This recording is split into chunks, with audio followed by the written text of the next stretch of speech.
বন্ধুরা, আমার সাধনা নিয়ে আলোচনা করতেছিলাম গেল দিন। ইলেকট্রিসিটি না থাকার কারণে সম্পূর্ণটা হয়ে ওঠেনি। সাধনা মানে নিজের আত্মার মুক্তির জন্য নিজেকেই সারাদিন দেহের মধ্যে নিজেকে তালাশ করা। কে আমি, কোথা থেকে আসলাম, কে আমি, আমার অবয়ব কি, আমার রুহের আত্মচেতন কি হতে পারে, আমার রুহের সুরত কি হতে পারে, এ বিষয় মানে জানা এবং অজানার শেষ নেই। তাই আপনাকে আমাকে জানতে হবে, শিখতে হবে, বুঝতে হবে, গবেষণা করতে হবে এবং রিসার্চ গবেষণার মাধ্যমে আপনি অনেক কিছু বুঝতে পারবেন, বুঝতে সক্ষম হবেন। না বুঝে বেবুলার মতো অকপটেও অনেক কিছু কথাই বলবেন না।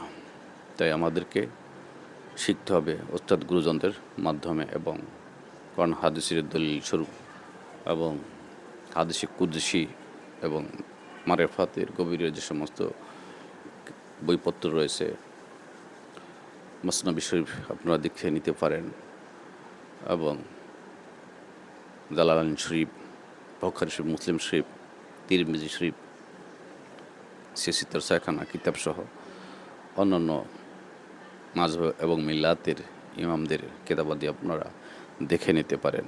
তাই অন্ধবিশ্বাস হওয়া যাবে না এবং অথেন্টিক কোরআন হাদিসের আলোকে জীবন জিন্দেগি পরিচালনা করার নামই হলো মুসলমান।